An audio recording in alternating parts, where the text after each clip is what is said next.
Hello, ladies and gentlemen. Your purpose doesn't need validation from people who don't even know the vision God gave you. The calling on your life isn't a conference call. Everybody wasn't on the line when He spoke it into you. So stop expecting people to understand what they didn't hear.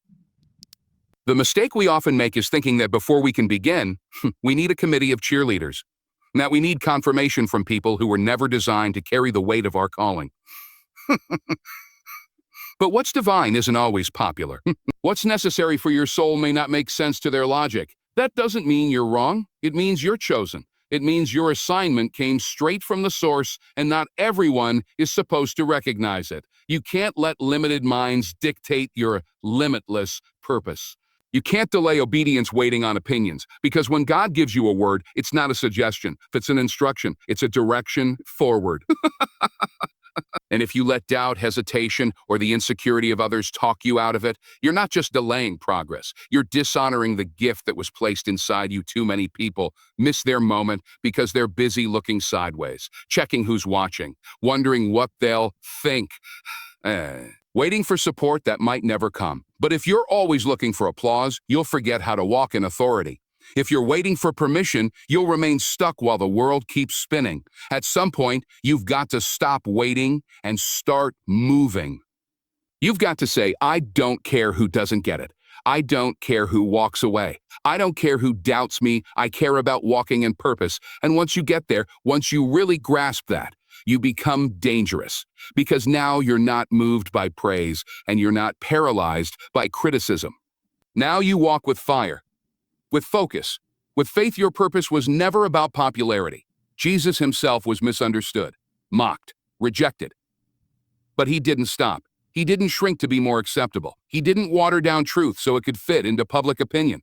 He fulfilled His mission with power and obedience. And if He, the Son of God, faced resistance, what makes you think you won't? But just like Him, you have to keep going. You have to tune out the noise and trust the voice. You have to believe that what's in you is bigger than what's against you. That the anointing on your life carries more weight than any comment, any rumor, any side eye someone throws your way. Don't let fear of rejection keep you from rising. Don't let someone else's disbelief become your ceiling. People will project their limitations onto you. They'll try to put your dream into a box that makes them feel comfortable. But your job isn't to play small so they can feel big. Your job is to steward the vision, to stretch into the space you were created for. And yes, that space might feel lonely sometimes. You might lose a few folks on the journey, but the ones who leave couldn't stay where you're going. And the ones who are meant to be there, they'll meet you on the other side of obedience when you stop caring about their approval. You start living in real freedom, not fake confidence, not ego. But true, grounded, God-given freedom. The kind that says, I'm not here for applause, I'm here for assignment. I'm not chasing likes, I'm walking in legacy, I'm not worried about their judgment, I'm focused on His direction. That kind of focus will change your life. That kind of mindset will separate you from the crowd, because when you stop needing external validation, you start listening to divine instruction. And that's where miracles begin. That's where momentum builds. That's where doors open that no man can shut. And listen, this isn't about arrogance. It's about alignment. It's about getting so connected to your calling that no comment can knock you off course. It's about knowing the difference between feedback and distraction, between wise counsel and unnecessary noise. Because everyone's got something to say, but not everyone's qualified to speak into your life. You've got to protect your ears, protect your space, protect your spirit. Purpose is precious, and it can't be thrown to the wolves of public opinion. You've got to guard it like treasure, nurture it like seed, and move on it like your breakthrough depends on it, because it does. The people who were meant to misunderstand you will. The people who were sent to challenge you will. That doesn't mean you're off track.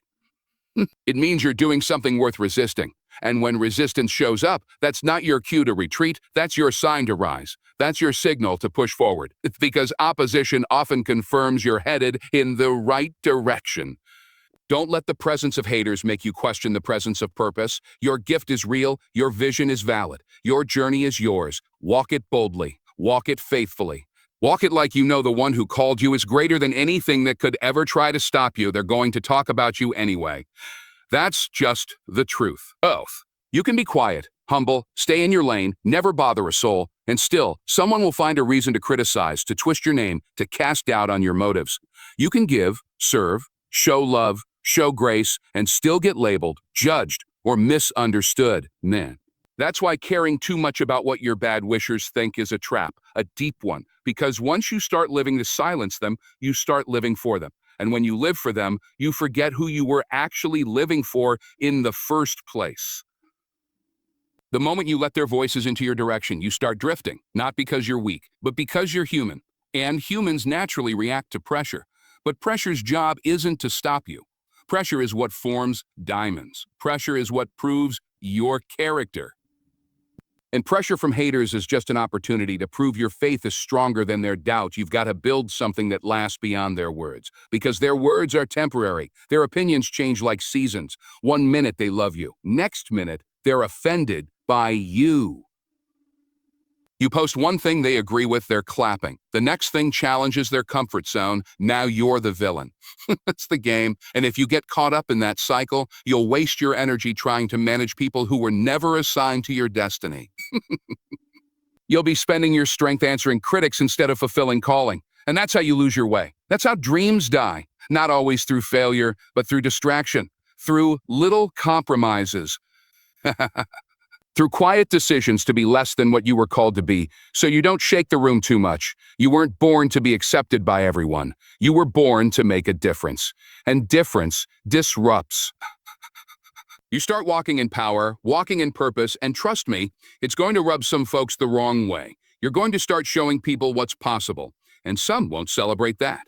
Because your growth exposes their stagnation. Your progress shines a light on their excuses.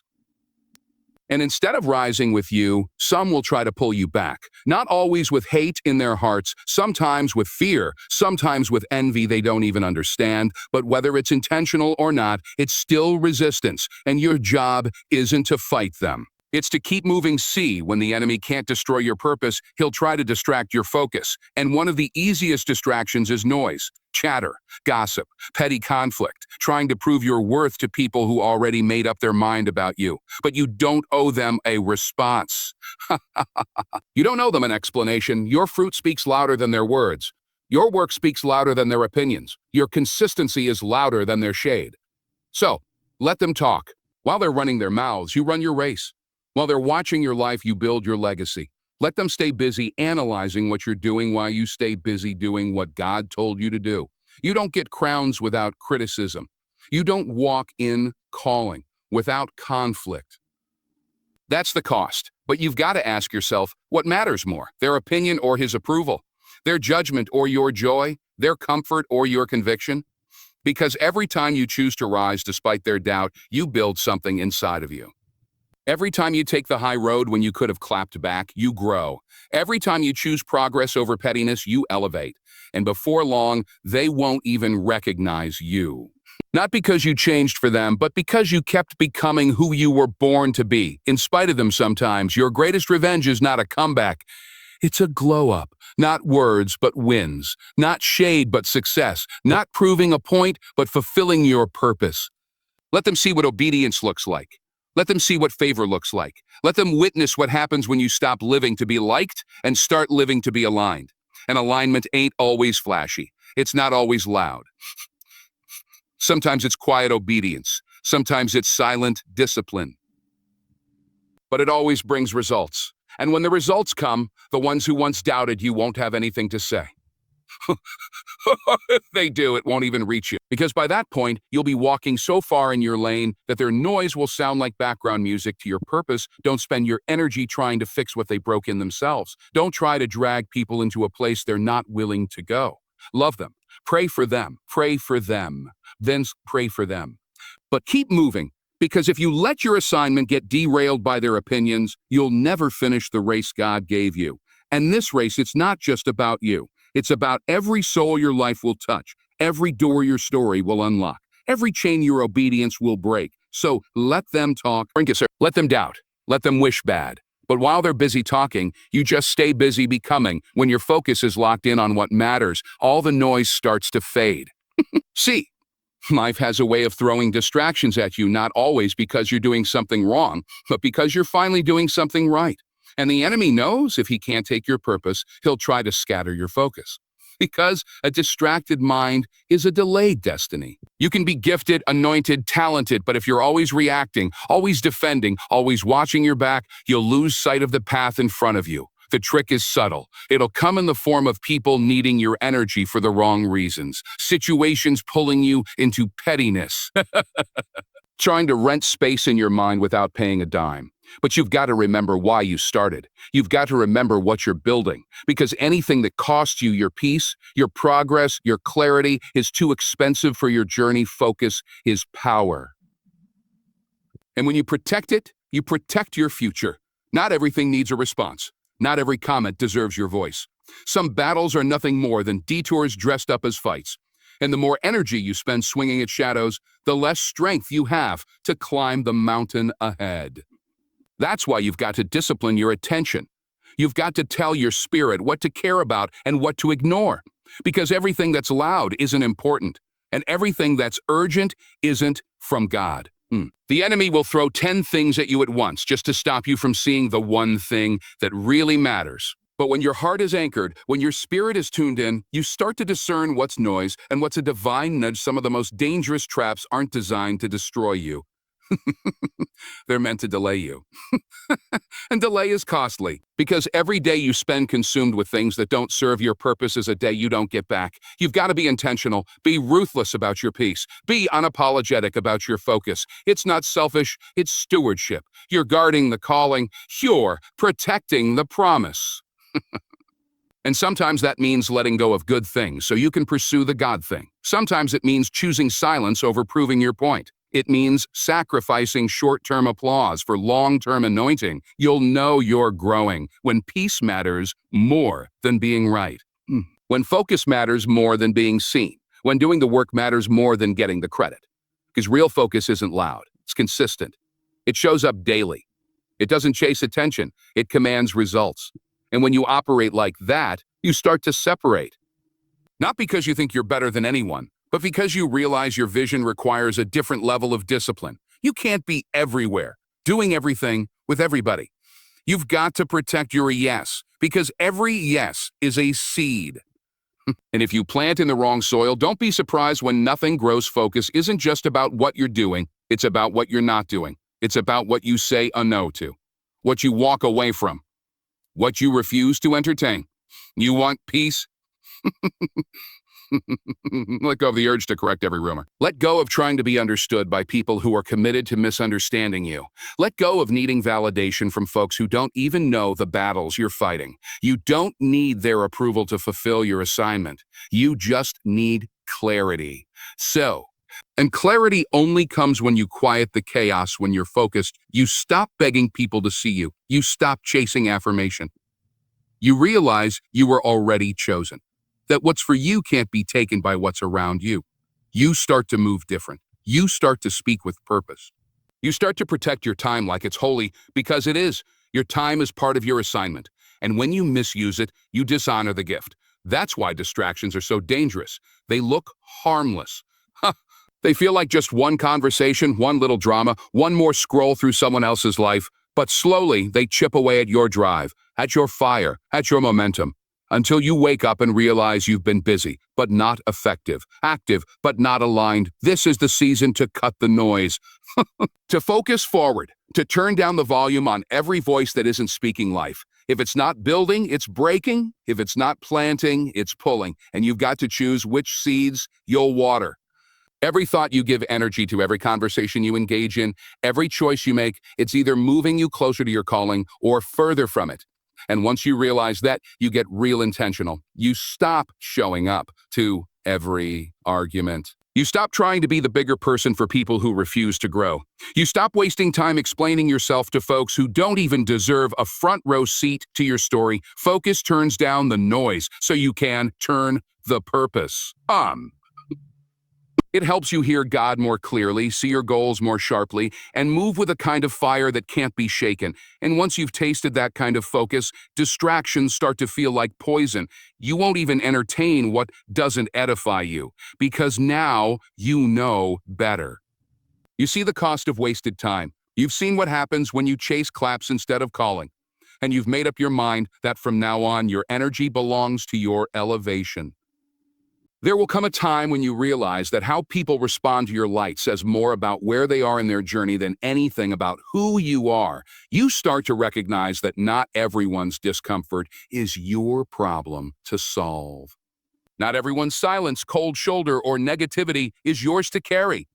Because when you start to rise, when you start to walk in purpose, your light naturally exposes what others have kept hidden. And sometimes that light makes people uncomfortable. Not because you're trying to shine too hard, but because they've spent so long hiding in the shadows. Your presence feels like pressure. But here's the thing, they don't dislike you. They dislike the way you make them feel about their own stagnation. You remind them of what they haven't done. You awaken the dreams they buried. You become a mirror they didn't ask for, showing them who they could have been if they had moved past their fears. That's not your fault. That's not your burden. That's the cost of walking in your anointing. You're not responsible for shrinking so others feel tall. You're not here to make your purpose palatable for people who prefer comfort over calling. Sometimes your obedience will look like arrogance to someone still playing small. Sometimes your success will look like showing off to someone who gave up on themselves. And you've got to be okay with that. Because if you start dimming your light to appease their feelings, you'll find yourself back in places you've already outgrown. You'll start carrying guilt that was never yours to begin with. And guilt is a heavy load when all you're doing is becoming who God called you to be. Let go of the idea that you have to choose between pleasing people and honoring purpose. The truth is, you can't do both.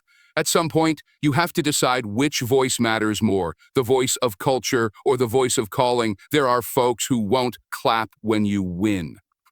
Not because you didn't earn it, but because your win reminds them they've been standing still. Your growth will challenge them in ways they didn't ask to be challenged. And instead of confronting their own choices, some will choose to question yours. That's human nature.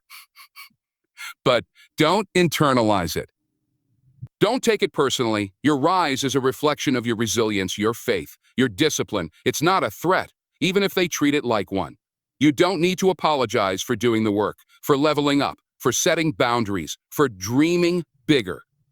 You don't have to soften your shine to keep others from squinting. If your presence is too much, they're welcome to look away. People might say you've changed, that you don't act like you used to, that you've become distant, and maybe they're right, because growth requires separation. Growth changes your appetite.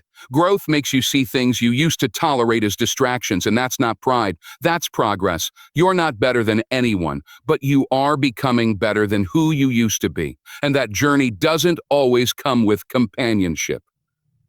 Sometimes it comes with criticism, but if you're more committed to the criticism than the calling, you'll never make it to the next level. You'll stay tethered to the familiar when God is trying to pull you into something far greater. When you start valuing peace over popularity, purpose over performance, you begin to walk in a different kind of confidence, not arrogance, confidence, dense.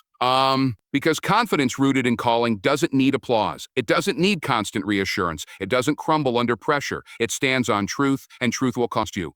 It'll cost you relationships that were built on the version of you that no longer exists.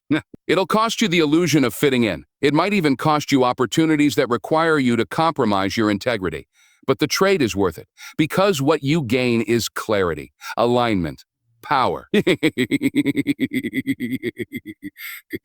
To walk boldly, even if you're walking alone. And the beauty is, when you stop trying to be everything to everyone, you start attracting the ones who are truly for you. The ones who aren't intimidated by your growth, but inspired by it. The ones who see your light and say, a shine brighter, not a shine less. These are your people, and you don't need a lot of them. You just need the right ones. But you won't find them until you stop pretending to be less than who you are.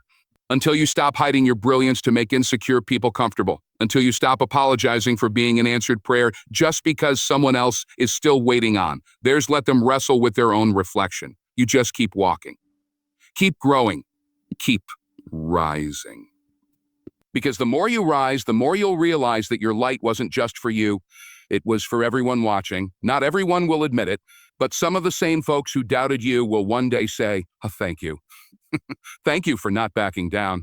Thank you for showing what resilience looks like.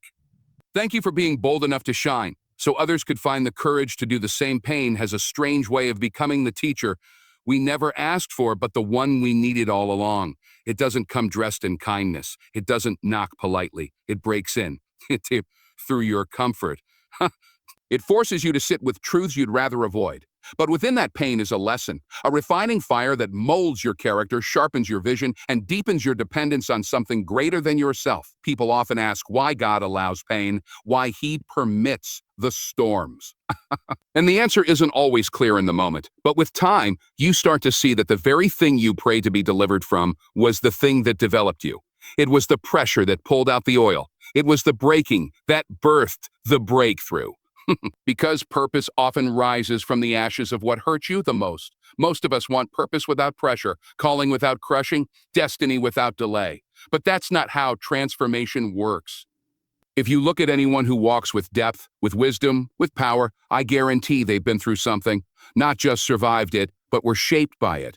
The pain became the turning point, the moment they could have folded, but instead they found another gear. And not because they were strong on their own, but because pain brought them to their knees. And from that low place, they discovered a strength not of this world. That's when you start to realize pain didn't come to destroy you. It came to introduce you to the real you. The you that's been buried under fear, under doubt, under distractions, the you that knows how to fight, how to endure, how to rise again. See, pain strips away the unnecessary. It reveals who was real and who was just around for the good times.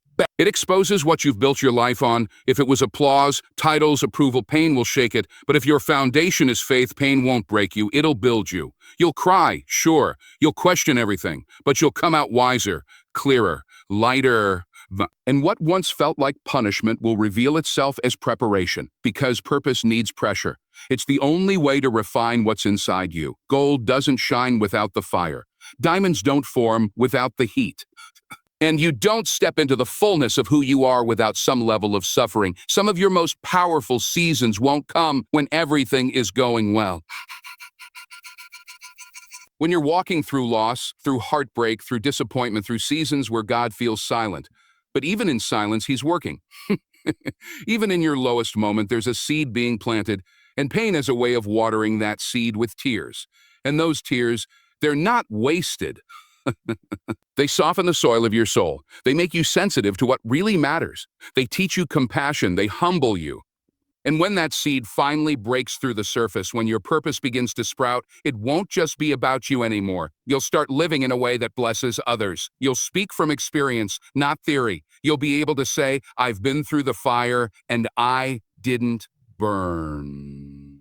I've walked through the flood and I didn't drown. I've seen pain, and I still believe pain forces you to make a decision. Either let it define you or let it refine you. Either let it build a prison around your heart or let it break chains you didn't know you had. And while you don't get to choose the pain, you do get to choose the response. That's where your power is. That's where your growth is. That's where God meets you in the choice to believe again, to try again, to trust again, even when everything in you says retreat. That's the kind of strength pain produces, not the loud, flashy kind, but the quiet, enduring kind, the kind that keeps showing up, the kind that doesn't need attention because it's anchored in something eternal. You can either be bitter about what hurt you, or you can become better because of it. You can let it close your heart, or you can let it expand your spirit. And some of you, you've been asking God to remove the thorn, but the thorn is what's keeping you on your knees. The thorn is what's keeping you humble. The thorn is what's keeping you dependent. Because if you didn't go through what you went through, you might have thought you didn't need Him. But pain taught you you're not in control. Pain taught you grace is real. Pain taught you to pray, taught you to listen, taught you to lean into what matters. And those lessons, they're priceless. They shape your legacy, so next time you're in the middle of the storm, don't ask a why me. Ask a what now. Don't focus on what's breaking. Focus on what's being built. And know this, if God allowed the pain, He's already designed the purpose. If he trusted you with the trial, he's already equipped you with the strength. Your scars are not signs of weakness. They're proof that healing is possible, that survival is possible, that transformation is possible. And someone out there is waiting on your story, not the polished, filtered version. The real one, the one that says, I went through hell, but I didn't come out empty-handed. You came out with wisdom, with power, with vision. And when you live from that place, pain no longer controls you. It becomes fuel. And that fuel, it'll take you farther than you ever thought you could go. There's a moment in every journey when you realize that the people you're trying to convince, the ones you're bending over backward to please, the ones whose opinions you're constantly checking, don't have the power to define your destiny. And when that realization hits, when it settles deep in your bones, something inside you shifts. You stop performing, you stop shrinking, you stop explaining every move, every decision, every dream. Because you finally understand that the purpose planted inside of you didn't come with a public voting system. It came from God. And when God gives you something, you don't need confirmation from those who can't comprehend it. You weren't made to fit their mold. You were made to break it. To challenge what's comfortable, to disrupt what's ordinary. And not everyone's going to clap for that. Not everyone's going to cheer when you step into the calling that makes them question their comfort zone. You've got to be okay with that. You've got to get comfortable with being misunderstood. Because greatness never makes sense to small minds. Vision will always look like arrogance to those who gave up on their own. But if you keep shrinking to stay liked, if you keep dimming just to stay invited, you'll forfeit the very assignment you were born to fulfill. There's a reason your spirit keeps stirring. There's a reason you can't settle. That discontent you feel, that restlessness, it's not a flaw, i.e. the signal. It's heaven reminding you that there's more, that you weren't called to blend in, you were called to stand out. But standing out comes with silence, with loneliness, with people making assumptions, with losing circles that no longer align. But all of that is necessary. Because elevation always requires separation. And you can't soar if you're tied to what's trying to keep you grounded. Some people will only support you as long as you stay in the place they met you. The moment you start growing, stretching, believing for more, that's when the shift happens. That's when the room starts to get quiet. That's when the phone stops ringing. But you've got to ask yourself, is their comfort worth your calling? Is their applause worth your peace? Because if they only liked you when you were pretending, then losing them is not a loss, it's alignment. You don't need their validation to be valuable. You don't need their permission to be powerful. God didn't consult them when he called you. He didn't wait for a consensus before he anointed you. He chose you, flaws and all, insecurity and all, mistakes and all, mistakes and all. And the moment you embrace that truth, the moment you stop apologizing for your growth, your energy shifts, your presence shifts, you begin to walk like someone who knows who they are, not arrogant, owned, anchored, not loud, clear. Because there's a quiet confidence that comes from knowing you're in alignment, from knowing that even if they don't get it, even if they walk away, even if they talk about you,